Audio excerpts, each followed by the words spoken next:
आज आहे 12 डिसेंबर. ICC आणि भारतीय क्रिकेट नियामक मंडळाचे माजी अध्यक्ष शरद पवार यांचाही आज वाढदिवस. त्यांनाही आपण शुभेच्छा देऊया. आणि त्याचबरोबर अजून एका माझ्या लाडक्या क्रिकेटच्या मित्राचा आज वाढदिवस असतो आणि त्याचं नाव आहे युवराज सिंग. युवराज सिंगला मी अंडर-19च्या जमान्यामध्ये अगदी थोडंसं बघितलं होतं खेळताना. आणि त्याच्यानंतर 2000 साली जेव्हा तो भारतीय संघात आला आणि पहिली चॅम्पियन्स ट्रॉफी खेळला आणि ते सुद्धा ऑस्ट्रेलियाविरुद्ध खेळत असताना त्यांनी तगड्या फास्ट बॉलरला ज्या कॉन्फिडेंटली बॅटिंग केली होती ते बघून असं वाटलं होतं की मधल्या फळीमध्ये एक चांगला फलंदाज आता भारतीय संघाला गवसलेला आहे, जो फास्ट बॉलिंगला वगैरे घाबरत नाही. आपली बॅटिंग, आपली आक्रमक बॅटिंग बिनधास्तपणे तो पेश करू शकतो. त्याच्यानंतर युवराज सिंगचा जो प्रवास झाला तो संपूर्णपणे मला बघायला मिळाला. 2003 सालच्या मुख्य वर्ल्ड कपमध्ये सुद्धा युवराज सिंगनी जी कामगिरी करून दाखवली, म्हणजे सचिनची पाकिस्तान विरुद्धची खेळी ही सगळ्यांच्या स्मरणात आहे, परंतु त्या सामन्यामध्ये फिनिशिंग टच युवराज सिंग आणि राहुल द्रविडनी दिलेला होता, हे सुद्धा मला आठवतं आहे.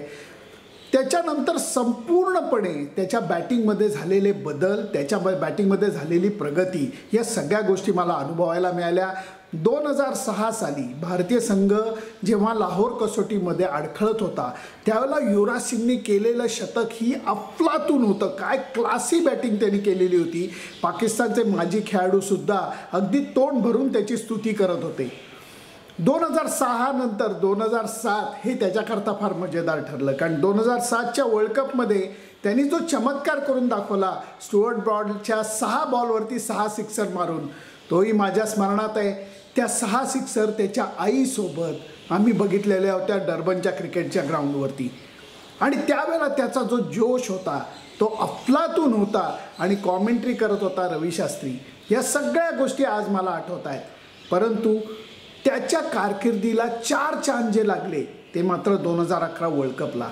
सचिन तेंडुलकरनी 2010च्या बांगलादेश टूरमध्ये युवराज सिंगला बोलवून सांगितलं होतं की युवी तैयार रहना, 2011 वर्ल्ड कप में क्रिकेट भगवान तुझे कुछ तो देने आएगा, तब तू तैयार चाहिए. आणि खरोखर 2011चा वर्ल्ड कप युवराज सिंगनी दणाणून सोडला. नुसता बॅट्समन म्हणून नाही तर चांगला बॉलर म्हणून, तो ऑलराऊंडर म्हणून एकदम नावारूपाला आला. त्यांनी धोनीची एकदम चिंताच दूर केली, कारण धोनीला एक सशक्त ऑप्शन हा बॉलिंग डिपार्टमेंटमध्येही मिळाला. आणि तुफान बॅटिंग करणारे युवराज सिंग हा संपूर्ण 2011 वर्ल्ड कपचा हिरो ठरलेला होता. आज या सगळ्या गोष्टी मला आठवत आहेत. मी एवढंच तुम्हाला सांगेन, युवराज सिंग बाहेर जेवढा असा बिंदास, काय म्हणतात त्याला, पंजाबी आणि दादागिरी करणारा माणूस दिसतो, तेवढाच मनाने तो अत्यंत चांगला आणि कोमल आहे. मित्रांबरोबर तो कसा वागतो, खाण्यापिण्याच्या गमती जमती त्याच्या काय आहेत, या सगळ्या गोष्टींची आठवण मी एका क्लिपमधनं तुम्हाला सादर करतो. ही क्लिप मी अगोदर सादर केलेली आहे, परंतु आज युवराज सिंगच्या वाढदिवसाच्या निमित्ताने तुम्हाला ती परत पेश करताना मला खूप आनंद वाटतो आहे. युवराज सिंग खेळाडू म्हणून, माणूस म्हणून तुम्हाला कसा वाटला? त्यांनी कारकिर्दीनंतर कॅन्सरचं जे काही दुखणं त्याच्या अंगावरती आलं ते त्यांनी कसं पेललं, त्याच्यानंतर कॅन्सरच्या क्षेत्रामध्ये त्यांनी केलेल्या कामाबद्दल तुम्हाला काय वाटतं? युवी कॅन फाउंडेशनबद्दल तुम्हाला काय वाटतं? खेळाडू म्हणून तो तुम्हाला कसा वाटतो हे मला जरूर कळवा.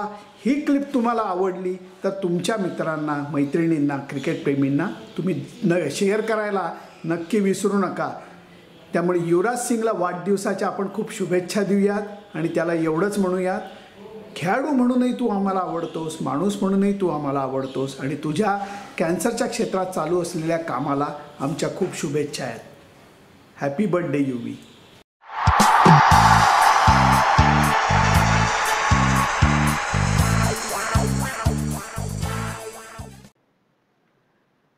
चालू करूया मित्रांनो बॅटिंग. Leg stump please. युवराजच्या भाषेत लेग स्टंप प्लीज करतो आणि चालू करतो. नेहमीप्रमाणे मस्तपैकी सगळे मुद्दे लिहून आणलेत, काही विसरायला नको म्हणून, कारण बुद्धीवरती मी विश्वास ठेवत नाही. लक्ष हे आपलं पूर्णपणे परफॉर्मन्सवरती पाहिजे असं सगळे क्रिकेटर सांगतात. त्यामुळे मी लक्ष जे आहे ते पूर्णपणे या कागदावरती सगळे मुद्दे लिहून आणलेत, म्हणजे काही विसरायला नको म्हणून, चुकून कुठला किस्सा सांगायचा राहू नये म्हणून केवळ मी हे केलेलं आहे. युवराज सिंग बद्दल माझ्या मनात सॉफ्ट कॉर्नर आहे. त्याचं कारण मी याचं वर्णन जर का करायचं ठरवलं, एका वाक्यामध्ये वर्णन करायचं झालं, तर हा खरोखर वर्ण इतका असा पंजाबी, उर्मट, दादागिरी करणारा किंवा असा काही प्रकारचा उद्धट, अति कॉन्फिडंट वगैरे असा दिसतो.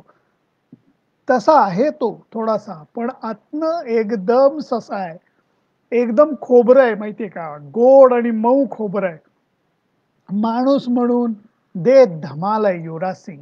पण ह्याची जी लहानपण होतं ते फार वेगळं गेलेलं आहे. युवराज सिंगचे वडील सगळ्यांना माहिती आहेत, योगराज सिंग बुंदेल हे कपिल देव बरोबर हरियाणा म्हणजे तिकडं खेळलेले आहेत. भारताच्या टीमचं प्रतिनिधित्व त्यांनी केलेलं आहे. एक दर्जेदार फास्ट बॉलर ते होते. त्यांचं करिअर म्हणावं तसं बहरलं नाही. त्याला कारणं काय आहे त्याच्यावरनं बऱ्याच चर्चा होतात. पण तेवढं ते करिअर काही बहरलं नाही. परंतु योगराज सिंग यांच्या मनामध्ये एक गोष्ट पक्की होती, की जी गोष्ट आपल्याकडनं राहून गेली, ती आपल्या मुलाकडे राहून जाता कामा नये. म्हणून त्यांनी आपलं सर्व लक्ष हे संपूर्णपणे लक्ष केंद्रित केलं होतं युवराज सिंगवरती. 8-10 वर्षाचा असल्यापासून अर्थातच घरात क्रिकेटचं वातावरण होतंच. घरात टेस्ट प्लेयर आहे म्हणल्यावर तर क्रिकेटचं वातावरण असणारच. परंतु त्याच्याही पेक्षा नुसतं वातावरण नाही, तर योगराज सिंग यांनी युवराज सिंगला जबरदस्त ट्रेनिंग द्यायला सुरुवात केलेली होती. घराच्या आवारामध्ये मागच्या बाजूला छोटंसं नेट बांधलेलं होतं. हाफ पिच सारखं विकेट केलेलं होतं. त्याला साधे सुधे का होईना पण फ्लड लाईट्स लावलेले होते. आणि हे सगळं करत असताना ते त्यांच्याबरोबर मस्तपैकी प्रॅक्टिस सुद्धा करायचे आणि करून सुद्धा घ्यायचे. परंतु ही जी गोष्ट होती याच्या बाबतीत मला काही प्रमाणामध्ये आंद्रे आगासीची स्टोरी आठवते. आंद्रे आगासीचं एक ऑटोबायोग्राफी आहे ज्याचं नाव आहे ओपन, जी तुम्ही जरूर वाचा. ओपन मी परत नाव सांगतो, की ज्याच्यामध्ये आंद्रे आगासींनी सांगितलेलं आहे, की त्याच्या वडिलांनी त्याला मोठा टेनिस प्लेयर करण्याकरता काय-काय केलं आणि काय-काय नाही केलं. हे करत असताना काही वेळा त्या सगळ्या गोष्टीचा अतिरेक सुद्धा झाला. त्यामुळे आंद्रे अगासी म्हणतो, "I used to hate tennis, परंतु ते सोडून मला दुसरं काही येत पण नाही." सेम कथा युवराज सिंगची सुद्धा आहे. युवराज सिंग म्हणतो, "माझं बालपण, त्याच्यामधली प्रॅक्टिस, त्याच्याकरता मेहनत, वडिलांची वागणूक, त्यांनी मला घडवण्याकरता केलेले कष्ट, पण त्याच्याबरोबर केलेले काही प्रमाणात अत्याचार, हे असे होते, की मला क्रिकेटचा तिरस्कार यायला लागला होता. परंतु जेव्हा मला कळायला लागलं, तेव्हापासून मला दुसरं काहीच येत नाही हे सुद्धा कळलं. क्रिकेट सोडून आपल्याला दुसरं काही येत नाही, हे सुद्धा युवराज सिंगला कळालेलं होतं." एक छोटासा किस्सा जो त्यांनी सांगितलेला होता, तो फक्त तुम्हाला सांगतो. कित्येक वेळेला असं असायचं, की पंजाबी लोकं छानपणे एकत्र जमतात, पार्टी करतात. तसं पार्टी चालू असताना अचानक युवराज सिंग यांना काहीतरी आठवायचं ट्रेनिंगच्या संदर्भातलं, प्रॅक्टिसच्या संदर्भातलं. मध्ये प्रॅक्टिस संपून त्याला ते बाहेर काढायचे, पॅड घालायला लावायचे, हेल्मेट घालायला लावायचे, मागच्या ह्याच्यात लाईट चालू करायचे आणि त्या ह्याच्यामध्ये त्याला कधी बाउन्सरची म्हणा, कधी यॉर्करची म्हणा, ही बॅटिंग प्रॅक्टिस त्याला करायला लावायचे. परत अर्ध्या पाऊण तासाने घामेजलेल्या अवस्थेत ते दोघं जण यायचे, पार्टी जॉइन करायचे. ही गोष्ट मजेदार तरी आहे. परंतु जी मेहनत करायला लावायचे, तुम्ही भाग मिल्खा सिंग भाग बघितलेला असेल. त्याच्यामध्ये मिल्खा सिंगचे जे ट्रेनर दाखवलेले आहेत, ते म्हणजे योगराज सिंग. ते योगराज सिंगच्या बाबतीत युवराज म्हणतो, "शायद मेरे पापा ने वहाँ क्या बोलते हैं अभिनय किया ही नहीं है. एक्टिंग की ही नहीं क्योंकि ये सब मैंने खुद ने देखा है." मला स्वतः त्याचा अनुभव आहे. युवराज सिंगनी मला एकदा सांगितलेलं होतं, जानेवारी महिना जेव्हा पंजाबमध्ये खास करून चंदीगडमध्ये प्रचंड कोरडी थंडी असते. प्रचंड म्हणजे हार्डली 2-3 डिग्रीचं टेम्परेचर असतं आणि हवेमधला ओलावा इतका घट्ट असतो, की त्यामुळे ती थंडी जी आहे, ती थंडी नुसती वरवर राहत नाही, तर ती हाडांपर्यंत जाते. सकाळी 5चा वगैरेचा सुमार असेल, 5:30-6 वाजलेले असतील कदाचित. युवराज सिंग उठायचे आणि नंतर ते युवराजला उठवायला जायचे. "यू बी उठ, यू बी उठ." हा लहान पोरगा हो 10, 11, 12 वर्षाचा असेल. "हां, पापा उठतो, उठतो, उठतो" करायचे. दुसऱ्या वेळेला परत ते बोलवायला यायचे. "यू बी उठ, आपल्याला पळायला जायचंय." तो म्हणायचा, "हां पापा, बहुत ठंड है, मैं उठता हूँ." दोनदा बोलवून जर का युवराज सिंग उठला नाही, तर तिसऱ्या वेळेला उठवण्याकरता योगराज सिंग फ्रीजमध्ये ठेवलेला पाण्याचा जग झोपलेल्या अवस्थेत असलेल्या युवराजच्या तोंडावरती उलटा करायचे. तुम्ही विचार करा फक्त 3 डिग्री टेम्परेचर, चंदीगडची थंडी, त्याच्यामध्ये झोपेमध्ये, साखर झोपेमध्ये असताना तुमच्या तोंडावरती जर का कुणी पाण्याचा गार जग ओतला तर तुम्हाला काय होईल? तिरमिरीत तो उठायचा आणि त्याच्यामध्ये त्याची कुठलीही गाराणी ते ऐकून घ्यायची नाही. रडायला यायचं त्याला. योगराज सिंग काही ऐकायचे नाही. ते त्याला म्हणायचे, "उठ, आवर, ट्रॅकसूट घाल, शूज घाल, पळायचं." आणि ते त्याला पळायला न्यायचे. त्या थंडीमध्ये सुद्धा ते त्याला पळायला न्यायचे. याच्यामध्ये झालं काय, की एकीकडे हा काही प्रमाणात मी म्हणलं तसा अत्याचार होता. पण दुसरीकडे युवराज सिंग हा क्रिकेटर म्हणून घडायला लागलेला होता. योगराज सिंग आणि माझे वरिष्ठ सहकारी जे षटकारमध्ये काम करायचे, मकरंद वांगणकर, जे प्रचंड क्रिकेटप्रेमी, त्यांनी खूप मुलांना क्रिकेटसाठी मदत सुद्धा केली. आणि योगराज सिंग आणि मकरंद वांगणकर मित्र होते. युवराज सिंगला मुंबईमध्ये क्रिकेट खेळता यावं म्हणून युवराज सिंगला मकरंद वांगणकरांकडे पाठवलेलं होतं आणि मकरंद वांगणकरांच्या घरी राहून युवराज सिंग हा त्या लहान वयामध्ये मुंबईमध्ये क्रिकेट सुद्धा खेळलेला आहे. कारण मुंबईमधलं क्रिकेट खेळल्याशिवाय माणसामध्ये कणखरता येत नाही. खडूसपणा हा येत नाही. बॅट्समनला तिथं 10 नाही 25 गोष्टी शिकायला मिळतात. हा उद्देश होता युवराज सिंगला मुंबईला पाठवण्यात. आणि ह्यामध्ये चांगली गोष्ट अशी घडली की बघता बघता युवराज सिंग हा क्रिकेटर म्हणून घडायला लागला. मी तर म्हणेन घडायला लागला नाही, तो घडला. त्याचं कारण असं झालं की पहिल्यांदा तो जेव्हा अंडर 19च्या पंजाबच्या टीममध्ये सिलेक्ट झाला आणि तेव्हा एक धमाकेदार मॅच मध्ये त्यांनी अशक्य धमाकेदार परफॉर्मन्स केलेला होता. Excuse me. तर तो धमाकेदार परफॉर्मन्सचा रेफरन्स एम एस धोनीच्या सिनेमामध्ये सुद्धा आहे. त्या मॅच मध्ये काय झालं असेल? Bihar versus Punjab match. बिहारनी 357 रन्स केल्या. हा रेफरन्स आहे एम एस धोनीच्या सिनेमात. बिहारनी 357 रन्स केल्या. युवराज सिंगनी एकट्यानेच 358 रन्स केल्या होत्या. त्या मॅच मध्ये धोनी खेळत होता, युवराज सिंगच्या विरुद्ध खेळत होता आणि युवराजनी त्यावेळेला समोरच्या टीमला म्हणजे अक्षरशः बुकलून काढलेलं होतं. अंडर 19च्या मॅच मध्ये एक पोरगा समोरच्या टीमनी केल्या तेवढ्या रन्स एकटा करतो, ही गोष्ट भारतामध्ये वाऱ्यासारखी पसरली. अंडर 19च्या भारताच्या संघामध्ये सुद्धा युवराजला घेतलं गेलं, ज्यावेळेला कॅप्टन होता मोहम्मद कैफ. मोहम्मद कैफच्या अंडर मला वाटतं ती वर्ल्ड कप स्पर्धा श्रीलंकेत झालेली होती आणि भारताने ती अंडर 19ची वर्ल्ड कप स्पर्धा जिंकलेली सुद्धा होती. त्यावेळेला अर्थातच युवराज सिंगचे आई वडील खुश झाले होते, पण त्यांच्यामध्ये म्हणावं तसं एकत्रता नव्हती आणि त्यामुळे युवराज सिंग बिचारा सतत वाट बघायचा की आई वडील एकत्र आपल्याला कधी भेटायला येईल. जेव्हा त्यांनी फोन करून युवराज सिंगला कॉंग्रॅच्युलेशन्स केलं की हा वर्ल्ड कप जिंकलेला आहे, त्यावेळेला ते म्हणले की आम्ही काय करू तुझ्यासाठी? तेव्हा लहान युवराज म्हणालेला होता, दुसरं तिसरं काही करू नका, मला गिफ्ट नको, मला काही नको, फक्त तुम्ही दोघं येताना मला एकत्र विमानतळावरती घ्यायला या, बास, माझी बाकी काही अपेक्षा नाहीये. इतकी साधी अपेक्षा त्याची आई वडिलांकडनं होती. इतक्या प्रेमासाठी तो भुकेलेला होता. ही गोष्ट कधीच विसरता येणार नाही. अंडर 19च्या या वर्ल्ड कप परफॉर्मन्समुळे युवराज सिंग प्रकाश झोतात आलेला होता. निवड समितीचं त्याच्याकडे लक्ष होतं आणि त्याला ब्रेक देताना मग त्यांनी वेळ घालवला नाही. मला आठवतंय केनियामध्ये पहिली चॅम्पियन्स ट्रॉफी स्पर्धा झालेली होती. ICCने भरवलेली पहिली चॅम्पियन्स ट्रॉफी स्पर्धा आणि त्याच्यामध्ये युवराज सिंगला घेतलं गेलेलं होतं. सुरुवातीच्या काळामध्ये त्याला थोडीशी बॅटिंग मिळाली नाही, बॅटिंग कमी करायला मिळाली, कधी तो आउट झाला. पण त्याच्यातली स्पष्ट गुणवत्ता जी आहे ती ऑस्ट्रेलिया विरुद्धच्या मॅचमध्ये दिसलेली होती की लहानगा 19 वर्षाच्या पेक्षा कमी वयाचा पोरगा, ब्रेटली असू देत की ऑस्ट्रेलियाचे बाकी फास्ट बॉलर आहे, यांच्या विरुद्ध सहजी बॅटिंग करत होता. ही गोष्ट मी आश्चर्याची याच्याकरता म्हणतो की रणजी ट्रॉफी लेवलचं क्रिकेट, भारतात खेळलं जाणारं क्रिकेट आणि आंतरराष्ट्रीय क्रिकेट याच्यामध्ये एक थोडीशी गॅप असते. खास करून समोरच्या टीममधले बॉलर जे असतात, त्यांचा वेग, त्यांचं कौशल्य याचा अंदाज पटकन लागत नाही. जगातल्या सगळ्या खेळाडूंना परदेशात जाऊन डेब्यू करून तिथं शिकून यश मिळवणं हे सगळ्यांना जमलेलं नाहीये. जे युवराजला जमलेलं होतं, कारण ऑस्ट्रेलिया विरुद्धच्या मॅचला त्यांनी 80च्या आसपासच्या धावा केल्या होत्या आणि तडाखेबाज बॅटिंग केलेली होती. ह्याच बॅटिंगचं एक प्रतिबिंब नंतर अजून एकदा बघायला मिळालं आणि ते म्हणजे नॅटवेस्ट ट्रॉफीमध्ये. नॅटवेस्ट ट्रॉफीमध्ये भारतीय संघ इंग्लंडमध्ये 2002 साली मला वाटतं ती झालेली होती.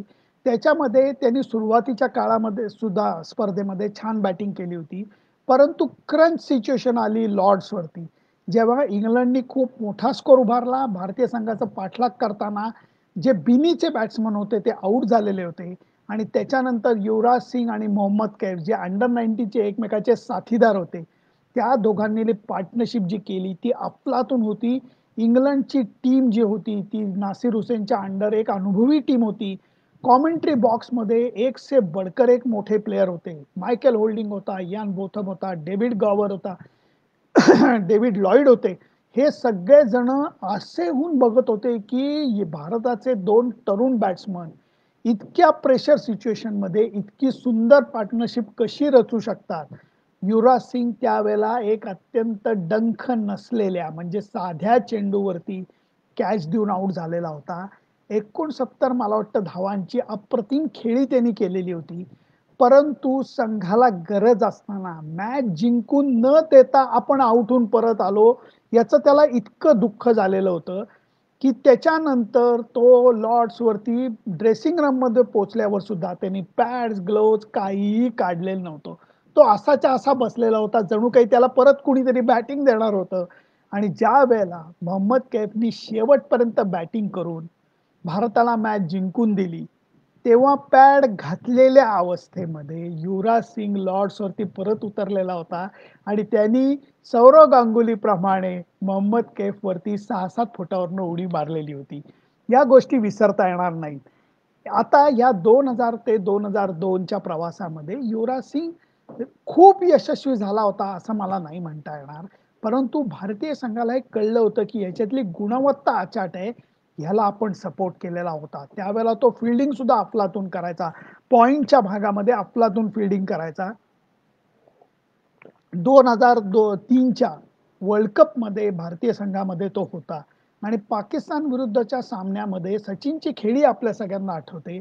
परंतु सचिन बाद झाल्यावर सुद्धा 100 धावा करायच्या बाकी होत्या आणि त्यावेळेला अनुभवी राहुल द्रविड सोबत युवराज सिंगनी केलेली पार्टनरशिप त्या मॅच मध्ये सुद्धा मला वाटतं युवराजने अर्धशतक केलेलं होतं. ती अंडर प्रेशर पार्टनरशिप आणि इनफॅक्ट त्या मॅच नंतर जेव्हा तो भेटलेला होता, तो म्हणला होता तुम्हाला नेहमी सर पण म्हणायचा नाही आणि काय म्हणतात त्याला सुनंदन सुद्धा म्हणायचा नाही, तो मला मिस्टर लेले म्हणायचा.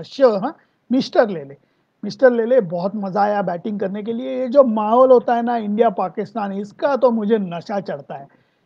तेव्हा मला कळलं की जे खरे दिलवाले प्लेयर असतात त्यांना संकट ही संधी वाटते.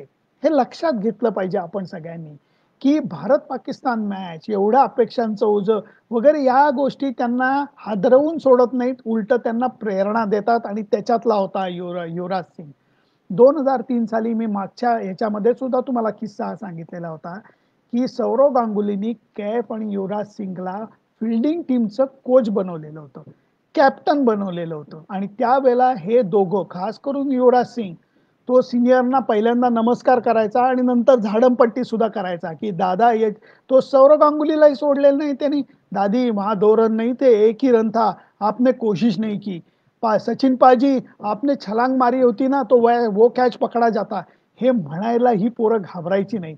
एकीकडे ते सिनियर प्लेयरचा आदर सुद्धा करायचे, परंतु दुसरीकडे जे सांगायचं ते बिंदास सांगायचे सुद्धा. मला 2004ला युवराज सिंगच्या 2 कथा आठवतात. एक कथा म्हणजे आपल्या सगळ्यांना माहिती आहे की त्या पाकिस्तान टूर मध्ये पहिली मॅच आपण जिंकलेलो होतो मुलतानला. दुसरी मॅच जी आपण हारलो लाहोरला, त्या मॅच मध्ये युवराज सिंगनी जी बॅटिंग केली होती, आई शपथ. म्हणजे युवराज सिंगचं आणि पाकिस्तान टूरचं काय नातं आहे मला माहित नाही. दोन्ही सिरीज मध्ये त्यांनी मधल्या टेस्ट मॅच म्हणजे 3 मॅचची सिरीज असली तर दुसऱ्या टेस्ट मॅच मध्ये आउटस्टँडिंग सेंचुरी केलेली आहे. लाहोरला त्यांनी आउटस्टँडिंग सेंचुरी केली होती. 2006च्या कराची टेस्टला तर त्यांनी फारच ब्रिलियंट बॅटिंग केलेली होती. मोहम्मद आसिफनी, मला स्पष्ट आठवत आहे, मोहम्मद आसिफनी भारतीय टीमची भंबेरी उडवली होती त्याच्या स्पेलमध्ये. सचिन असू देत, लक्ष्मण असू देत, यांना खटाखट त्यांनी आऊट काढलेलं होतं. आणि त्या विकेटवरती मोहम्मद आसिफला अफलातून बॅटिंग केली होती एकाच प्लेयरनी भारतीय, तो म्हणजे युवराज सिंग. त्यामुळे या त्याच्या दोन्ही इनिंग मी कधीच विसरू शकत नाही. 2004 सालचा दुसरा किस्साही मजेदार आहे. मी तुम्हाला मागच्या सचिनच्या एका एपिसोडमध्ये सांगितलेलं होतं की 2004 साली सचिननी सुनील गावस्करांचं रेकॉर्ड तोडलेलं होतं 34 सेंचुरीचं. आणि त्याच्यानंतर मी त्यांची मुलाखत, सचिनची मुलाखत घेतली होती चितगावला. त्या चितगावला जेव्हा मुलाखत आमची संपली होती, मुलाखत थोडी लांबली कारण सचिन खूपच मनापासून बोललेला होता. 40-45 मिनिटं मुलाखत रंगली. आणि त्याच्यानंतर जेव्हा सचिननी दरवाजा किलकिला केला, तेव्हा बाहेर युवराज सिंग उभा होता.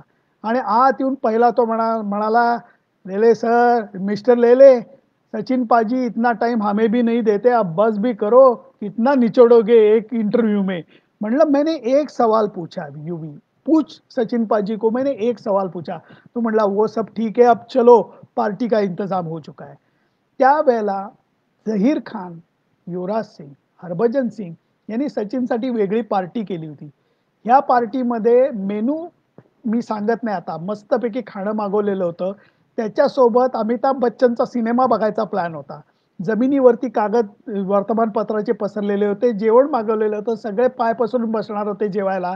आणि त्याच्या अगोदर झहीर खान, हरभजन सिंग आणि युवराज सिंगनी उचलून सेलिब्रेशन म्हणून सचिन तेंडुलकरला स्विमिंग पूलमध्ये टाकलेलं होतं. आणि सचिन जो होता तो पाण्यात फेकल्यावर सुद्धा एक हात पूर्ण वर करून ओरडत होता, अरे क्या कर रहे हो, अरे क्या कर रहे हो. कारण सचिनच्या हातामध्ये, मी किंमत नाही सांगत, पण अत्यंत महागडं किमती घड्याळ होतं. आणि तो म्हणला, यार क्या कर रहे हो, मुझे डुबोगे, मेरे साथ घडी भी डुबाओगे क्या. आणि सचिनच्या हातातलं घड्याळ पाहून मात्र सगळ्यांना हादरायला झालेलं होतं, कारण ते खूपच एक्सपेन्सिव्ह वॉच होतं. ते जर का वॉटरप्रूफ नसतं आणि सचिन हातासकट पाण्यामध्ये गेला असता तर काय झालं असतं मला माहित नाही. परंतु त्यावेळेला या तीन त्याच्या मित्रांनी सचिनसाठी केलेलं घरगुती पार्टीचं आयोजन हे फार सुंदर होतं. त्या पार्टीचा मी स्वतः एक साक्षीदार होतो, हे मी स्वतःला लकी समजेन. 2005 साल हे मला वाटतं श्रीलंकेला आपण टूरला गेलेलो होतो. आणि त्यावेळेला टूर सुरुवात ट्रँग्युलर टुर्नामेंटसाठी. आणि टुर्नामेंट चालू व्हायची होती आणि त्यावेळेला प्रेसशी इंटरॅक्शन करता युवराजला बोलवलं. मला अजून तो प्रसंग आठवतोय की आम्ही त्यावेळेला प्रेस कॉन्फरन्स अशी वगैरे ऑफिशियली झालेली नव्हती. असं अनऑफिशियलीच पटकन मीडिया मॅनेजरनी बोलवलं. युवराज सिंग डोळ्याला गॉगल, मस्तपैकी केस वगैरे, आणि एक पाय असा नारळाच्या झाडाला मागं टेकून स्टाईलमध्ये उभा होता आणि त्यावेळेला तो प्रश्नांची उत्तरं देत होता पत्रकारांनी विचारलेल्या प्रश्नाला. आणि त्यावेळेला कुणीतरी त्याला म्हणालं की तुझा पाहिजे तेवढा फॉर्म गेल्या काही दिवसात चांगला राहिलेला नाहीये. तेव्हा युवराज सिंग म्हणाला की my best is yet to come. हे उत्तर जरा मला खटकलं. आणि मी मागं उभा होतो, मी त्याच्या समोर नव्हतो उभा, काहीसा असा मागे उभा होतो.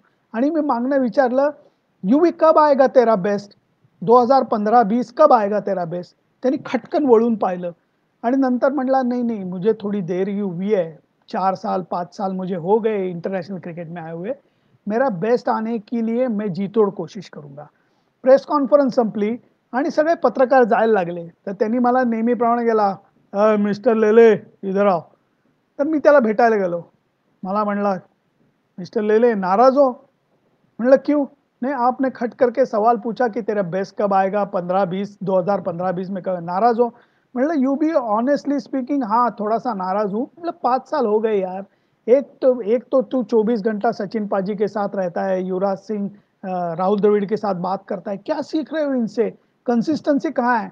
मला म्हणला, हाँ ठीक है दिखाऊंगा मैं क्या चीज हूँ, लेकिन अगर मैंने परफॉर्म किया आपको प्रेस बॉक्स छोड़ के बाउंड्री लाइन पे आके सैल्यूट ठोकना पड़ेगा. म्हटलं एक बार नाही 10 बार ठोकूंगा सॅल्यूट, बना तो रन्स. आणि त्याच्यानंतर युवराज सिंगनी कावळा बसायला बांधली तुटायला. खरोखर पुढच्या मॅच मध्ये विंडीज विरुद्ध त्यांनी फटाका बॅटिंग करून 110 रन्स केलेल्या होत्या. आणि ज्या वेळेला त्यांनी शतक केलं त्याच्या वेळेला मी खरंच मला अजून आठवतंय, प्रेमदासा स्टेडियमच्या प्रेस बॉक्स मधनं उतरून मी बाउंड्री लाईन वरती जाऊन उभा राहिलेलो होतो. आणि त्यावेळेला बाहेर तो 110 रन्स मला वाटतं त्यांनी केल्या. बाहेर येत होता तो आणि त्यांनी हेल्मेट वगैरे काढलेलं होतं आणि नजरेच्या कोपऱ्यातनं तो असा मला बघत होता बरं का. आणि मला बघितल्यानंतर मी त्याला सॅल्यूट केला, की म्हटलं 110 रन्स यार कडक बॅटिंग केली. तेव्हा त्यांनी बॅटीच्या दांड्यावरती असं केलेलं होतं. म्हटलं पत्रकाराची जणू काही म्हणजे वाईट अर्थाने नाही, मजेत म्हणतोय मी, की पत्रकाराची तासली. आणि त्याच्यानंतर संध्याकाळी भेटल्यानंतर मला कोल्ड कॉफी सुद्धा त्यांनी पाजलेली होती. त्याच्यानंतर युवराज सिंगचा परफॉर्मन्स हा वेगळ्या लेव्हलला जायला लागलेला होता. नंतर त्यांनी कन्सिस्टन्सीची एक वेगळी लय पकडलेली होती. 2007 मी परत म्हणेन, की भारतीय टीमसाठी अजिबात चांगला वर्ल्ड कप गेला नाही. कारण आपण विंडीजमध्ये खूप वाईट हरलो. त्याच्यानंतर आपण इंग्लंडमध्ये जिंकलो आणि जेव्हा भारतीय संघ पहिल्या T20 वर्ल्ड कपसाठी साऊथ आफ्रिकेत पाठवायची वेळ झाली, त्यावेळेला सीनियर प्लेयर ऑप्ट आउट झालेले होते. कॅप्टन महेंद्रसिंग धोनीला बनवलं गेलं. व्हाईस कॅप्टनशिपची जबाबदारी युवराज सिंगला दिलेली होती. आणि युवराज त्यावेळेला महेंद्रसिंग धोनी बरोबर नुसतंच ऑन द फील्ड नाही, ऑफ द फील्ड सुद्धा पूर्ण इन्व्हॉल्व्ह होऊन तो काम करत होता. बॉल आउटची प्रॅक्टिस करायची ही जशी प्रशिक्षकांनी केलेली एक महत्वाची गोष्ट होती, तशीच व्हाईस कॅप्टन म्हणून युवराज सिंगच्या डोक्यात सुद्धा ते होतं, की आपण प्रॅक्टिस केली पाहिजे. काय माहिती आपल्यावरती ती वेळ येऊ शकते. युवराज सिंग वरनं कॅज्युअल दिसत असला तरी आतनं तो अत्यंत हुशार क्रिकेटर आहे, हे आपण कोणी विसरायला नको. आणि त्यावेळेला एक फारच म्हणजे अ, मी हे पॉइंट्स काढत असताना मी म्हटलं ही सांगावी की नाही स्टोरी, पण आज काय आता युवराज सिंग बद्दलच सांगतोय तर ही स्टोरी मला सांगणं फार महत्वाचं आहे. पहिल्या 2-3 मॅचमध्ये युवराज सिंगनी म्हणाव्या तशा रन्स केल्या नव्हत्या. T20 वर्ल्ड कप साऊथ आफ्रिकेबद्दल मी बोलतोय. आणि त्याच्यानंतर एका मॅचमध्ये युवराज सिंगनी 1 का 2 विकेट काढल्या. बॅटिंगमध्ये तो फेल झाला. आणि प्रेस कॉन्फरन्सला एक पत्रकार होती. होती हां, मुलगी होती. तर इंडियन पत्रकार. ती अत्यंत विचित्र प्रश्न विचारायची. ती महेंद्रसिंग धोनीला प्रत्येक प्रेस कॉन्फरन्समध्ये 2 प्रश्न विचारायची. माही, कल आपके टीम में कौन खेलेंगे? और दूसरा सवाल, कल के मैच के लिए आपकी स्ट्रॅटेजी काय आहे? आता मला सांगा कोण कॅप्टन पत्रकारांना किंवा कोणाला ओपनली उद्याची टीम आणि त्याची स्ट्रॅटेजी सांगेल, पण दरवेळेला धोनी इतका आंबट चेहरा करायचा. कधी हसायचा, कधी डोक्याला हात लावायचा. पण ही मुलगी दरवेळेला हे 2 प्रश्न विचारायचे. मी म्हणलं चला तोपर्यंत ठीक आहे. ज्या मॅचमध्ये युवराज सिंगने 1 का 2 विकेट काढल्या आणि बॅटिंगमध्ये तो फेल झाला, त्यावेळेला याच मॅडमनी महेंद्रसिंग धोनीला प्रश्न विचारला, की माही, एक सवाल आपसे पूछना चाहती हूँ. तर माही ऐकायला लागला, की आता मॅच तर नाहीये, स्ट्रॅटेजी बद्दल तर नाही विचारणार. क्या युवराज सिंह इंडियन टीम में गेंदबाज की हैसियत से खेल रहे हैं? माही म्हणाला क्यों? नहीं वो बल्ले से तो कुछ कर नहीं पा रहे. तर परत एकदा माहीने डोक्याला हात लावला आणि तो म्हणला नाही ऐसी कोई बात नहीं है, वो बड़े प्लेयर है, बड़े मैच में जो करना है वो करेंगे. आई शपथ तुम्हाला सांगतो, पुढची मॅच इंग्लंड विरुद्ध होती. मला अजून या सगळ्या गोष्टी स्पष्ट आठवत आहेत कारण या मी स्वतः जगलोय. इंग्लंड विरुद्धच्या मॅचमध्ये युवराज सिंग बॅटिंगला गेला तेच काहीतरी 15-16-17 ओव्हर्सला वगैरे. आणि मला काय माहित नाही, माझा एक जवळचा मित्र आहे जो पत्रकार आहे, जो युवराज सिंगचा नंतर मॅनेजर सुद्धा झाला. आता तो कॅनडामध्ये गेला. निशांत अरोरा. तो त्यांनी मला बोलवलं आणि आम्ही प्रेस बॉक्स सोडून मी बाहेरच आमच्या एक प्रेक्षकांची गॅलरी होती. मी तिथं जाऊन बसलो आणि तिथं जाऊन पाहिलं तर निशांत अरोरांनी मला ह्याच्याकरता बोलवलेलं होतं, कारण युवराज सिंगची आई सुद्धा तिथे बसलेली होती. तर युवराज सिंगच्या आईसोबत आम्ही युवराजची बॅटिंग बघायला लागलो. आणि त्यांनी एका ओव्हरमध्ये काहीतरी अशा 1-2 बाउंडरीज वगैरे मारल्या. गेल्या म्हणजे गेल्या त्यांनी 2 तडाखेबाज बाउंडरी मारल्या. तर फ्लिंटॉफ जो आहे, अँड्र्यू फ्लिंटॉफ, तो जाऊन युवराज सिंगला म्हणाला, "बकवास म्हणजे साध्या बॉलर्सना काय मारतो?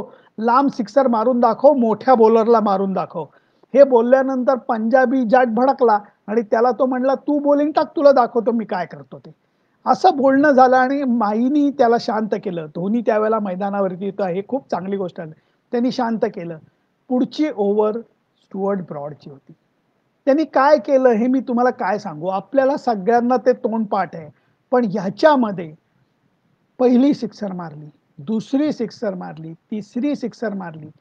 चौथी सिक्सर जेव्हा युवराज सिंगने मारली तेव्हा देवाची शपथ, आम्हाला सगळ्यांना कळून चुकलेलं होतं की हा पुढच्या 2 बॉलला सुद्धा सिक्सर मारणार. कारण त्याचा आवेशच तसा होता. आणि त्याच्यामध्ये तुम्हाला सांगतो, जी त्यांनी 6व्या बॉलची सिक्सर मारली, ती सर्वात टायमिंगच्या दृष्टीने, डिस्टन्सच्या दृष्टीने आणि बॅटमधनं आलेल्या आवाजाच्या दृष्टीने सर्वोत्कृष्ट होती. मैदानावरच्या सर्वात लांब बाउंड्रीजवरती, सर्वात लांब बाउंड्रीवरती त्यांनी प्रेक्षकामध्ये 20-30 मीटर आत सिक्सर मारलेली होती. आणि या 6 बॉलच्या 6 सिक्सर आनंदाश्रू ढाळत मी युवराज सिंगच्या आईसोबत बघितलेल्या आहेत. त्या फक्त म्हणजे ओय पुत्र, ओय पुत्र एवढंच म्हणत होत्या. कारण युवराज सिंग जे करत होता, अहो एक ना दोन 12 बॉलमध्ये त्यांनी अर्धशतक केलंय त्या मॅचमध्ये. 12 बॉलमध्ये. आणि आम्ही गमतीने तेव्हा म्हणलं होतं की स्टुअर्ट ब्रॉडचा स्टुअर्ट लिटिल करून टाकलेला होता. आउटस्टँडिंग बॅटिंग त्यांनी केली होती. पण तू खरी मजा ही त्याच्या प्रेस कॉन्फरन्समध्ये झाली. त्या प्रेस कॉन्फरन्समध्ये कॅप्टन म्हणून महेंद्रसिंग धोनी आला आणि मॅन ऑफ द मॅच म्हणून युवराज सिंग आला.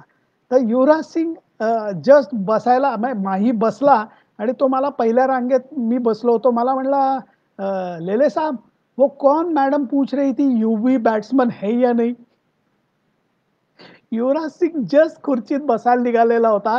हे म्हणल्यानंतर तो जो भडकला आणि खुर्चीत बसायच्या ऐवजी त्या स्टेजवरती पुढे जाऊन, ए पॅन्ट कौन पूछ रहा था, मैं बैट्समन हूं या नहीं, कौन पूछ रहा था. त्यावेळेला त्या मुलीची, त्या पत्रकार मुलीची जी काही धावपळ झालेली होती, म्हणजे सीतामय्यांनी जसं म्हणलं होतं की धरणी माते मला पोटात घे, ती अवस्था झालेली होती. आणि त्यावेळेला धोनी टेबलावरती असा हात ठेवून गदा गदा गदा हसत होता. आणि युवराज नंतर, बाद में मुझे जी ऐसे सवाल है ना, माई को मत पूछा करो, जो पूछणे है ना मुझे पूछो, असं करून युवराज सिंग शेवटी बसला. आणि त्याच्यानंतर त्यांनी पत्रकार परिषद मात्र शांतपणे दिली होती. आणि शेवटी मात्र तो मनापासून हसला होता. कारण जेव्हा त्याला खरंच कळलेलं होतं की एका मुलीने हा प्रश्न विचारला होता की तो टीममध्ये बॅट्समन म्हणून आहे का बॉलर म्हणून, तेव्हा तो नंतर हसत सुटला होता. पण 2007च्या या T20 वर्ल्ड कप जिंकल्यानंतर मी तुम्हाला सांगितलेलं होतं की मी ड्रेसिंग रूममध्ये घुसलेलो होतो. काही फोटो मी त्यावेळेला काढलेले होते. त्यावेळेला हरभजन सिंग आणि युवराज सिंगने केलेला भांगडा हा, आहाहा! म्हणजे मला अजूनही आठवतंय की काय दंगा चाललेला होता. तिथल्या कपाटांवरती ताल धरून लोकं नाचत होते आणि काय म्हणजे दंगा. तो दंगा सुद्धा मी बघितलेला आहे. परंतु या गोष्टी विसरता येणार नाहीत. कारण जसं या 6 सिक्सरचं महत्त्व आहे, तसंच युवराज सिंगनी, मला आठवतंय त्याप्रमाणे सेमीफायनल मॅचमध्ये ऑस्ट्रेलिया विरुद्ध सुद्धा 30 का 35 बॉलमध्ये 70 धावांची आउटस्टँडिंग इनिंग केलेली होती. फायनलमध्ये त्याला जास्त काही करायला जमलं नाही, पण ही सेमीफायनलची इनिंग सुद्धा महत्त्वाची होती. कारण ऑस्ट्रेलियन टीम ही फुल फ्लेश साईड होती. तेव्हा त्यांना रोखणं हे अजिबात सोपं नव्हतं. परंतु या 2007च्या कहाण्या मात्र फार मजेदार आहेत. 2009 सालचा एक मला किस्सा आठवतो. भारतीय टीम त्यावेळेला न्यूझीलंड दौऱ्यावरती गेलेली होती. टूर चालू व्हायची होती आणि आम्ही सगळेच जण वेलिंग्टनमध्ये मस्तपैकी, सुंदर गाव आहे आणि आम्ही फिरायला निघालेलो होतो. माझ्याबरोबर माझे 2 मित्र सुद्धा होते. सुधांशू पुरोहित आणि विक्रम साठे नावाचे माझे जानी दोस्त आहेत. तर त्यांच्याबरोबर मी फिरत होतो आणि फिरता फिरता जेवण वगैरे करून मग नंतर एक सुंदर तिथं पब आहे. त्या पबमध्ये आम्ही गेलो. पबमध्ये गेलो तर युवराज सिंग तिकडं बसलेला होता. काही प्लेयर अजून होते, काही त्याचे मित्र होते आणि he was having a glass of wine. तर मी तिथं गेलेला पाहून त्याने मग पटकन असा ग्लास उगाचच लपवला. तो लपवल्यापेक्षाही बाबा एक सीनियर जर्नलिस्ट आहे म्हणून आदर देण्याकरता ते केलं. गंमत अशी झाली की दुसऱ्या दिवशी मी प्रॅक्टिस बघायला गेलो होतो आणि प्रॅक्टिस बघायला गेलेलो असताना त्यावेळेला 2 गमती-जमती झालेल्या होत्या. एक गंमत-जंमत अशी झाली की न्यूझीलंडची ग्राउंड थोडी छोटी आहे. तर एका प्लेयरनी सॉलिड जोरात बॉल मारलेला होता आणि आम्ही बाउंड्री लाईन पाशी पत्रकार उभे होतो आणि आमच्या दिशेने क्षेपणास्त्र यावं तसा बॉल आला आणि बॉल लागायची म्हणजे अशी भीतीसारखी अशी नाही, पण येत होता बॉल. आणि मी तो पटकन इन्स्टिंक्टिव्हली मी कॅच पकडला. कॅच पकडला तर युवराज तो बॉल आणायला बाउंड्री लाईन पाशी आला आणि बाउंड्री लाईन पाशी बॉल आणायला गेला तर मी टाकायला लागलो तर मला म्हणला, "हात येऊन मला द्या." तर मी बॉल द्यायला गेलो तर मला त्यांनी राजकुमारचा डायलॉग मारला. राजकुमारचा का मला माहित नाही. बहुतेक राजकुमारचाच डायलॉग. आणि त्यावेळेला तो डायलॉग आहे ना, की ये छुरा है, अगर हाथ कट जाए तो खून निकल आता है. तसं त्यांनी सांगितलं, "मिस्टर लेले, ये क्रिकेट बॉल है. लगता है तो खून आता है. ये पत्रकारों की खेलने की चीज नहीं है." असं म्हणून तो हसला. गंमत केली, मजाक. त्याच्यामध्ये काही अपमान करण्याचा एककडेही उद्देश नव्हता. मी हसलो, तोही हसलो, हाय-फाय दिलं आणि तो गेला. आणि तो गेल्यानंतर त्यांनी सचिननी हे दुरून पाहिलेलं होतं आणि तो गेल्यानंतर प्रॅक्टिस संपल्यानंतर संध्याकाळी मला परत भेटला आणि त्यावेळेला परत 2 गमती-जमती झाल्या. त्या गमती-जमती अशा होत्या, की मला म्हणला, "मिस्टर लेले, पाजी ने मुझे बहुत झाड़ा." मैं, "क्यों? आपने बोला नहीं मुझे कि आप भी क्रिकेट खेले हुए हैं, कुछ भी यार वगैरह." म्हटलं, "अरे यार, बोलने की क्या चीज़ है? नहीं, वो मैंने डायलॉग मारा आपको कि बॉल लागला तर खून निकल आएगा वगैरह. मुझे पता नहीं था आप भी क्रिकेट खेल चुके हैं." म्हटलं, "छोड़ यार, मज़े की बात है. वो इम्पोर्टेंट बात नहीं. मैंने आपको इसलिए बुलाया कि कल जो हम पब में मिले, मैं कभी-कभार जाता हूँ, ऐसी मुझे आदत तो है नहीं."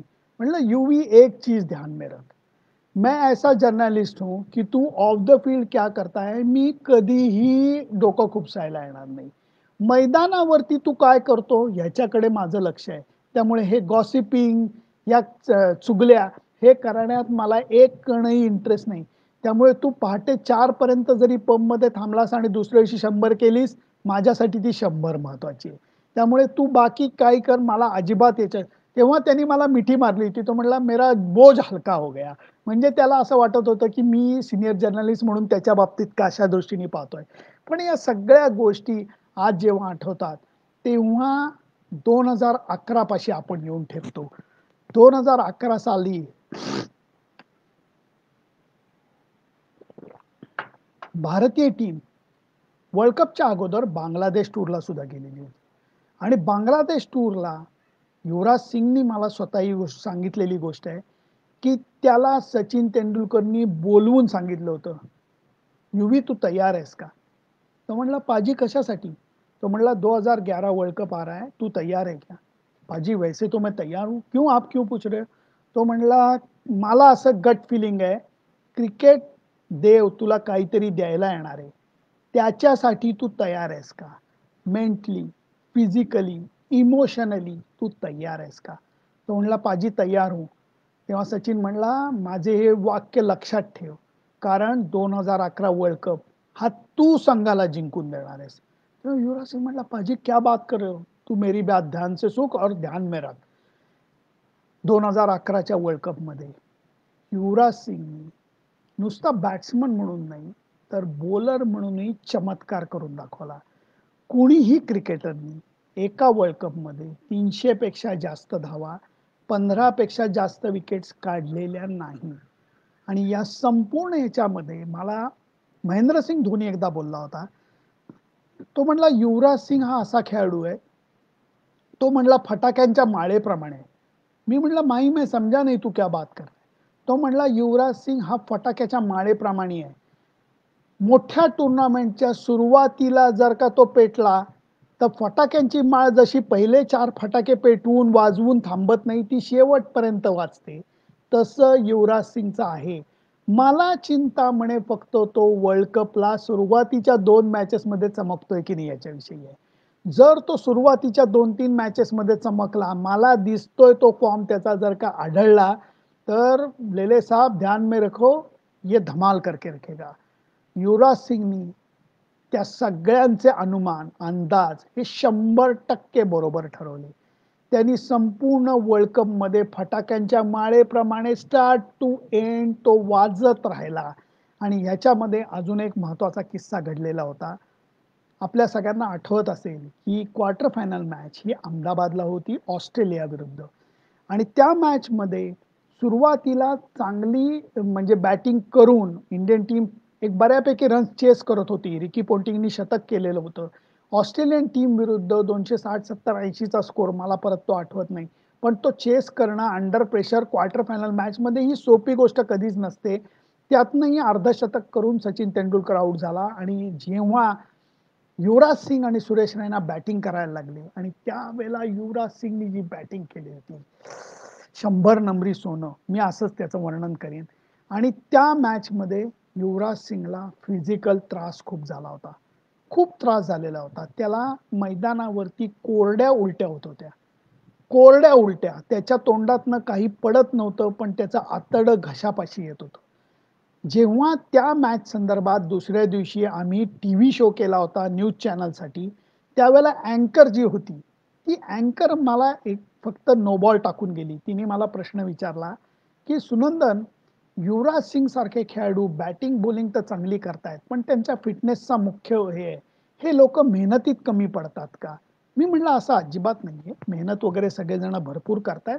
पण थोडंसं ऊन जास्त होतं, अहमदाबादच्या उन्हाचा त्रास झाला असेल, गरमीचा त्रास झाला असेल, असं नाही. पण इंटरनॅशनल क्रिकेटर जर का तुम्ही आहात, तर तुम्हाला फिटनेसकडे लक्ष द्यायला नको का?" ती मुलगी काही मुद्दा सोडायला तयार नव्हती. मी म्हटलं, "असं नाही, चेस करताना दडपण असतं त्यामुळे म्हणे खाण्यापिण्याच्याकडे जर का लक्ष दिलं नाही तर मैदानावरती मग ते उलट्या होण्याचं प्रमाण वाढतं.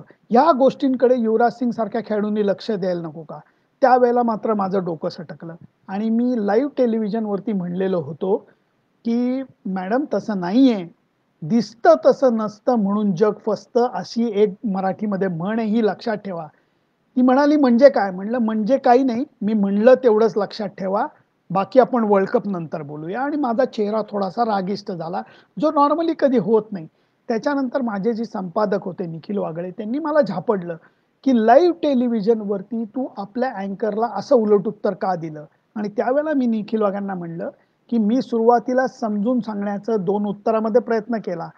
त्या मुलींनी मुद्दा सोडला नाही आणि युवराज सिंगवरती आरोप केले म्हणून माझं डोकं फिरलं आणि अजूनही म्हणलं, निखिल मी तेच म्हणेन, दिसतं तसं नसतं म्हणून जग फसतं."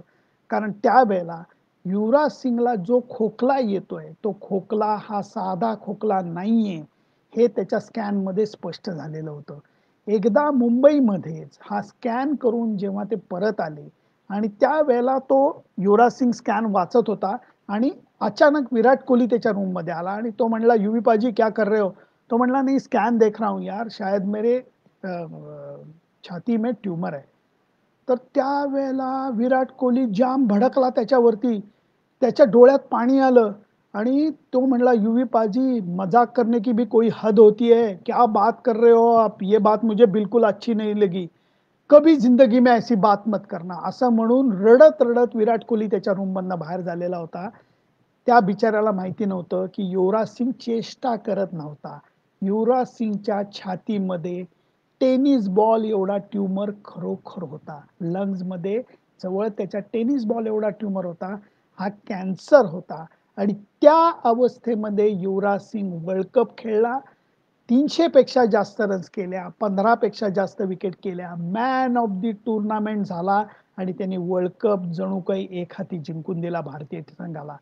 ह्या गोष्टी आज आठवल्या आणि त्याच्यानंतर जेव्हा हे स्पेल आउट झालं, की युवराज सिंगला कॅन्सर झालेला आहे, त्यावेळेला मला परत एकदा निखिल वाघांनी बोलून झापडवलेलं होतं, की "अरे माणसा, तुझ्याकडे जर का ही न्यूज होती तर तू बोलला का नाहीस? म्हणून तू त्यावेळेला म्हणत होतास का दिसतं तसं नसतं म्हणून जग फसतं."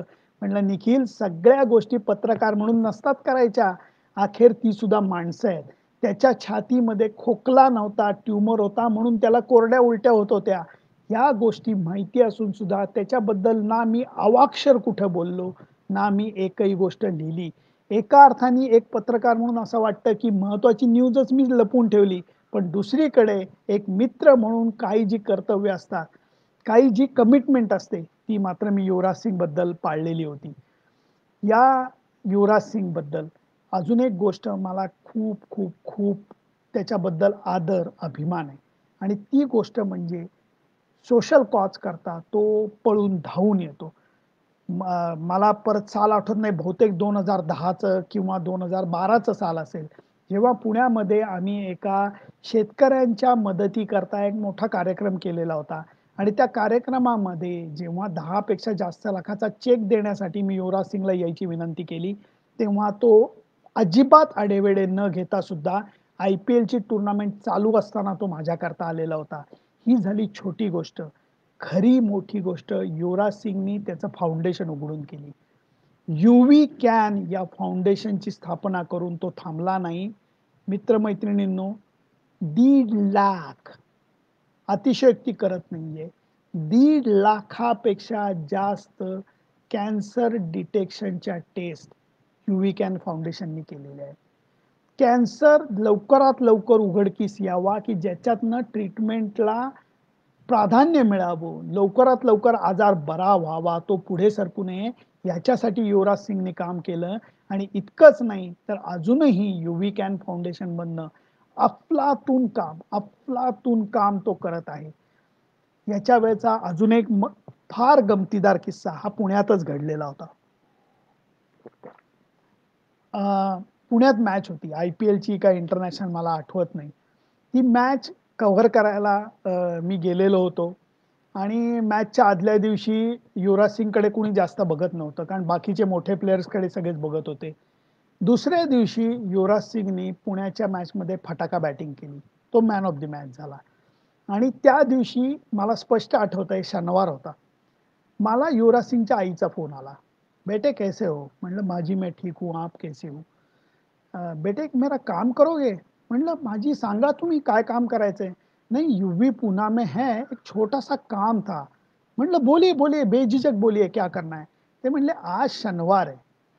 तर त्याला आमच्या जे गुरुजी आहेत, जे त्यांचे मार्गदर्शक गुरुजी आहेत, त्यांनी सांगितलंय की युवराज को आज शनिचर मंदिर में जरूर भेजना. इसलिए मैं आपको रिक्वेस्ट कर रही हूँ की युवराज को शनिचर मंदिर लेके जाओगे? म्हणलं हो हो नक्की घेऊन जाईन. तर ते म्हणले तसं नाहीये, मी तुला एक व्हॉट्सअप करते, त्या मंदिरात जाताना काय काय घेऊन जायचं याची मी तुला लिस्ट पाठवते. म्हणलं तुम्ही पाठवा. त्यांनी लिस्ट पाठवली. त्याच्यामध्ये सगळा शिधा होता. गहू होते, तांदूळ होते, साखर होतं, गोड तेल होतं, थोडंसं खोबरेल तेल होतं, कंगवा होता, साबणही होता. अशी एक छोटीशी लिस्ट त्यांनी पाठवली. मी त्यांना भरोसा दिला की तुम्ही काळजी करू नका, हे सगळं घेतो, मी युवराजला शनी मंदिरात घेऊन जातो. त्यावेळेला युवराज सिंग टीम बरोबर राहत होता मेरिएट हिंजवडीमध्ये. आता म्हणलं म्हणलं तर गावामध्ये जर समजा तर शनी मंदिरमध्ये घेऊन जाणं हे खूप सोपं आहे, कारण शहरामध्ये खूपच शनीची मंदिर आहेत, सहज घेतो. पण म्हटलं तो हिंजवडीला राहतोय, त्याला शनी मंदिरमध्ये कुठल्या घेऊन जायचं? मला पटकन आठवलं की जवळ एक शनी मंदिर आहे. मी पहिल्यांदा काय केलं तर त्याच्या आईने सांगितलेला सगळा शिधा घेतला आणि युवीचा तोपर्यंत मला मेसेज आला होता ना, मिस्टर लेले आ रहे हो? म्हणलं हा आ रहा हूं, 15 मिनिट में पहुंच जाऊंगा. मी शिधा घेतला, हिंजवडी मेरिएटला पोचलो. हा पंटर मस्तपैकी तिकडच्या कॅफेटेरियामध्ये खात होता. त्यांनी मला बोलवलं, मिस्टर लेले आओ आपके लिए खाना खाने के लिए रुका हूं. म्हणलं आप 4:30-5 बजे तू क्या खा रहा है? अरे हाई टी वाला खाना लेले साहब, मैं जो डोसा खाता हूं वो आप खा के देखो. त्यावेळेला म्हणजे ही गोष्ट माझा मित्र अभिजित चिटणीसला सुद्धा आठवेल, कारण युवराज सिंगला डोशामध्ये अंड फोडून घातलेलं खूप आवडतं. हे श्रीलंकेतली काय म्हणतात त्याला पद्धत आहे की डोशामध्ये अंड फोडून घालतात आणि मग सांबार चटणी बरोबर ते खातात, भाजी घालत नाही. तर त्यांनी माझ्या आणि त्याच्यासाठी त्या अंड घातलेला डोसा सांगितलेला होता. तर डोसा वगैरे आम्ही खाल्ला आणि तोपर्यंत मी फिल्डिंग लावून ठेवलेली होती की पोलिसांच्या ताफ्या, कारण त्यावेळेला त्या हिंजवडी मेरिएटच्या लॉबीमध्ये एक 10-15 तर जर्नलिस्ट नक्कीच होते. पुण्याचे 4-5 होते, बाहेर गावातनं मॅच कव्हर करायला आलेले 5-10 होते. सगळेजण युवराज सिंगला पकडायला थांबलेले होते. तर मी तोपर्यंत एका इन्स्पेक्टर जे महत्वाचे होते त्यांना बोलून ठेवलेलं होतं की आपल्याला इथनं पटकन युवराज सिंगला एका ठिकाणी घेऊन जायचंय, तुम्ही मला प्रश्न जास्त विचारू नका, तुमची बुलेट आणि एक शिपाई बरोबर घेऊन फक्त जायचंय, बाकी तामझाम करायचं नाही की त्याला गुपचूप घेऊन जायचंय, गुपचूप घेऊन यायचंय. जेव्हा आमचं खाणं झालं, मस्तपैकी चहा झाला, आम्ही बाहेर पडलो तर सगळे पत्रकार युवराज सिंगला पकडायला निघाले. युवराज सिंगला पकडायला तर युवराजनी हा जरा बाहर जाके आता हूं, फिर देखता हूं आपकी तरफ, असं म्हणून तो बसला. आम्ही गाडी त्याच्यासाठी मागवून ठेवलेली होती, त्या गाडीमध्ये मी बसलो. तर मागच्या सीटवर आम्ही दोघं बसलो होतो. युवराज सिंगनी पत्रकारांना शिव्या द्यायला लागला. आता कल तक तो कोई मेरी तरफ देख नहीं रहा था, कल के मैच में बैटिंग की, मैन ऑफ द मैच कमाया, तो आज सबको इंटरव्यू चाहिए, ये साले लोग सब. तर असं तो मीडियाला शिव्या देत होत्या. तर आम्ही त्या पोर्चमधनं असे निघालो आणि गेट पाशी आलो की जिथं ते बाराकेडिंग उघडतं आणि आम्ही बाहेर पडतो. शेजारी पाहतो तर मी शेजारनं गुल झालो होतो. तर हा शोधतोय मला की अरे ये मिस्टर लेले कहाँ गए? तर मी चालत जाऊन उलट्या बाजूनी त्याच्या उजव्या खिडकीपाशी येऊन थांबलो होतो. त्यांनी खिडकी खाली गेले. भाई साहब आप बाहर क्यों निकले? मतलब साले मीडिया ही तुझे लेके जा रहा है शनि मंदिर में और तू मीडिया को ही गाली दे रहा है. तो असाला पैर पडता हुआ आपको अंदर आके बैठाओ. आणि मग आम्ही दोघंही हसत बसलेलो होतो. त्याच्यानंतर हिंजवडी मेरठहून तुम्हाला पुण्याचे असलात तर कळेल हे. जिथे शिवनेरीचा थांबा आहे. त्या पुढे गेल्यानंतर इंदिरा इन्स्टिट्यूटच्या दरवाजामध्ये एक शनी मंदिर आहे. माहितीये पुणेकर जे असतील त्यांना एक सेकंदात डोळ्यासमोर येईल. इंदिरा इन्स्टिट्यूटच्या दरवाजामध्ये हायवेला एक शनी मंदिर आहे. तर आम्ही गाडीतनं तिथे गेलो. एक बुलेटवाला पोलीस आणि हे सुद्धा ते सुद्धा पुढे नाही मागे होते आमच्या. आम्ही गेलो आणि युवराज सिंगला पटकन उतरवलं आणि शनी मंदिरामध्ये आम्ही घुसलो. शनी मंदिरामध्ये घुसलो तर तो पुजारी यंग पुजारी होता. तो असा वेडा झाला की कालचा hero man of the match Yuvraj Singh direct आपल्या मंदिरामध्ये. तर त्यांनी त्याला बघितल्यानंतर गुरुजी नमस्ते असं केलं. नंतर मी त्याला सगळं लेले सर सब लेके आयो. मग त्याला मी शिधा दिला. मग तो शिधा सगळा त्यांनी. तर तो जसं गोडं तेल त्यांनी दिलं तसं तो खोबरेल तेलही द्यायला लागला. तेव्हा म्हणलं यार ऐसा नहीं करते. जो तेल है ते व्हायला लागतं. शनीच्या मूर्तीवरती व्हायला लागतं. अच्छा ऐसा होता है. मग त्या रुईच्या पानांचा तो हार जो होता तो हार त्याला घालायला सांगितला. उदबत्ती वगैरे आम्ही लावली आणि ते लावल्यानंतर बाहेर पडताना त्यांनी खिशात हात घातला. त्याच्या काय 1000 रुपयाच्या 2 नोटा होत्या म्हणून त्यांनी पावती बनवायला सांगितली तिथल्या अभिषेकासाठीची. त्या माणसाचा हात थरथरत होता की युवराज सिंगच्या नावाने पावती बनवायची. कसं तरी तो घाबरून बोलायला तर नव्हता. म्हणलं मला माहितीये तुम्हाला फोटो काढायचा असेल इकडे द्या तो कॅमेरा. मी त्या दोघांचा फोटो काढला. तिथं 4-5 वृद्ध लोक सुद्धा बसलेले होते. तर वृद्ध लोक बसले होते तर मी थोडी चालबाजी करून मला जे सत्कार समारंभामध्ये शाली मिळतात त्या शाली मी बरोबर घेऊन गेलेलो होतो. त्या शाली बरोबर घेऊन गेलं तर 50-50 रुपये सुट्टे सुद्धा नेले होते. 4 जण मला वाटतं तिथे वृद्ध लोक होते. प्रत्येकाला युवराजला म्हणलं 50 रुपया उनको दे दो मेरे पास नहीं है. तर म्हणलं मैं लेके आया हूं. मग 50 रुपये द्यायचे. मग त्याच्या हातात मी एक शाल द्यायचो. तो शाल द्यायला निघाला की सांगितलं युवी शाल कभी देते नाहीये पहनाते है. मग तो खाली बसला आणि त्यांनी 4ही वृद्धांना प्रेमाने ती शाल घातलेली होती. हे सगळं करस्तोपर्यंत थोडीशी कुणकुण तर लागलेलीच होती. थोडीशी कुणकुण लागलेली होती की युवराज सिंग आलेला आहे आणि थोडीशी गर्दी व्हायला लागली होती. हे व्हायच्या आत आम्ही दर्शन करून सगळे काय म्हणतात त्याला विधी पूर्ण करून आम्ही गाडीत सुद्धा बसलो. आमचे ते इन्स्पेक्टर आमच्या पुढे होते यावेळेला. त्यांनी अजिबात गडबडून दिली नाही आणि आमचा ताफा परत आला. हिंजवडी मेरठ आल्यानंतर मिस्टर लेले थैंक यू कहना तो आपके यहाँ अलाउड नहीं होगा. म्हणलं बिल्कुल अलाउड नहीं है. दोस्ती में ऐसा कुछ नहीं होता. तर मी म्हणलं चल निकलता हूँ. चाय नहीं पियोगे? म्हणलं नहीं नहीं मुझे भी काम है. रिपोर्ट लिखना है. तर मी जायला निघालो. तर म्हणला परत गेलेला म्हणला आला म्हणला मिस्टर लेले इधर आओ. क्या? माँ ने बोला है कि वो शिदा का पैसा मुझे देना पड़ेगा. अरे म्हणलं छोड़ यार कहाँ तू 200-300 रुपये की बात कर रहा है. नहीं नहीं गुरुजी ने बोला है कि शिदा का पैसा मुझे ही देना पड़ेगा. तर म्हणलं बाबा ते ठीक आहे दे. तर त्यांनी खिशात हात घातला. तर त्यांनी 1000 रुपयाच्या ज्या 2 नोटा होत्या त्या अभिषेकासाठी देऊन टाकलेल्या होत्या. त्याच्या खिशात पैसे नव्हते. पैसे नव्हते तर म्हणला नाही आहे. म्हणलं यूवी क्रिकेटर के पास सिर्फ भरना स्लिप होती है विड्रॉल स्लिप कभी होती नहीं है.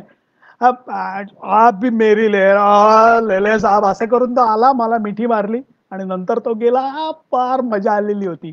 आजही तुम्ही कधी इंदिरा कॉलेजच्या दरवाजामधल्या त्या शनी मंदिरामध्ये गेला तर कदाचित मला माहित नाही कारण त्याच्यानंतर मी तिथं गेलेलं नाहीये. पण तिथं कदाचित युवराज सिंगचा मंदिरात दर्शन करायला आलेल्या वेळेचा फोटो तुम्हाला कदाचित बघायला मिळेल. या युवराज सिंगच्या कहाण्या संपता संपणार नाही. खरोखर संपता संपणार नाही. परंतु हे 2000 साल केनियाच्या चॅम्पियन्स ट्रॉफीपासनं ते आजपर्यंतचं रिलेशन हे अत्यंत सरळ साधं सोपं एकदम मजेदार रिलेशन आहे. मला त्याच्याबद्दल खेळाडू म्हणून आदर आहे. त्याला माझ्याबद्दल मित्र आणि पत्रकार म्हणून प्रेम आणि आदर आहे. त्याचं लग्न हे चंदीगडला झालेलं होतं. ते घरच्या लोकांबरोबर केलेलं होतं. रिसेप्शन मुंबईत झालं होतं. त्याचं मात्र त्यांनी मला पत्रिका पाठवलेली होती. 7:30ला रिसेप्शन चालू होणार होतं म्हणून मी 7:30लाच गेलो होतो. कारण 8:30-9 नंतर सगळ्या सेलिब्रिटीज यायला लागल्यानंतर आपलं तिथं काम अशक्य होऊन बसतं. मी लवकर गेलो होतो त्यामुळे युवराज आणि हेझल हे दोघं दाम्पत्य हे जेव्हा स्टेजवर आलं, काय दोघंही दिसत होते. आहाहा! तौबा तौबा! हिरो हिरोईन खऱ्या अर्थाने. आणि मी पहिल्यांदाच त्यांना भेटायला गेलो. तर हेझलची माझी हे नव्हती म्हणजे ओळख नव्हती. तर जेव्हा मी पायऱ्या चढून स्टेजवर गेलो, तेव्हा मला बघून म्हणला, "ये देखो आ गए मिस्टर लेले. इनका नाम है लेले, ये हम सबकी लेते हैं." तर हेझल म्हटली, "क्या बात कर रहे हो? अरे प्यार है समजा करो हेझल. हेझल प्यार है समजा करो." असं म्हणून त्यांनी मिठी मारलेली होती. फोटो-बिटो त्या लोकांनी काढलेले होते. सेल्फी वगैरे काढणं काही मला एवढं मजेदार वाटत नाही म्हणून मी ती काढली नव्हती. परंतु त्या 2000 सालापासनं 16 सालच्या त्याच्या लग्नाच्या रिसेप्शनपर्यंतच्या या अनेक कहाण्या आज माझ्या डोळ्यासमोर येत आहेत. हा एक असा खेळाडू आहे, की ज्यांनी मैदानही गाजवलं आणि मैदानाबाहेरही तो हिरोसारखा वागतोय, अप्रतिम सामाजिक कार्य करतोय आणि हे सगळं करत असताना एक दिलेरी ज्याला म्हणतात, बडा दिल म्हणतात, ते युवराज सिंगच्या बाबतीत मला बघायला मिळतं. त्यामुळे या सगळ्या किस्से कहाण्या तुमच्या समोर प्रमाणे उलगडून दाखवताना मला खूप आनंद झाला.